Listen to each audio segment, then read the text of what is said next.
Bonsoir à tous, bienvenue. Ouvrons ce flash d'information à Bouna, à plus de 500 km au nord du pays, où le beignet de mil, communément appelé Nyomi, est plus qu'une simple nourriture, mais est devenu au fil des ans une tradition.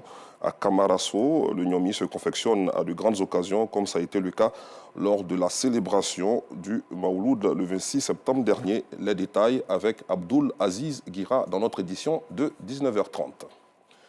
Toujours dans notre pays, le président Alassane Ouattara a procédé ce vendredi à la signature d'un décret mettant fin aux fonctions de Jérôme Patrick Hachi et des membres du gouvernement, conformément à l'article 70 de la Constitution. L'annonce a été faite dans un communiqué rapporté par Abdourahmane Sissé, secrétaire général de la présidence de la République.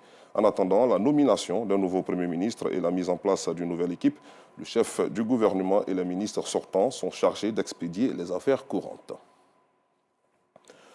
Hors de chez nous, c'est un véritable coup de tonnerre qui a retenti hier après-midi au Tchad lorsqu'un mandat d'arrêt international contre l'un des plus farouches opposants tchadiens, le président du parti des transformateurs Succès Masra, a fuité sur les réseaux sociaux.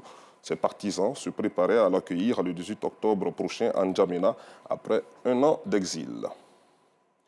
Hors du continent, emprisonnée à Téhéran, la militante iranienne des droits de l'homme Narges Mohammadi a reçu ce vendredi le prix Nobel de la paix pour sa lutte contre l'oppression des femmes en Iran et son combat en faveur des droits humains et de la liberté pour tous. La journaliste de 51 ans espère que cette reconnaissance rendra plus fort les Iraniens qui manifestent pour le changement. À la fin de ce flash, je vous retrouve à 19h30.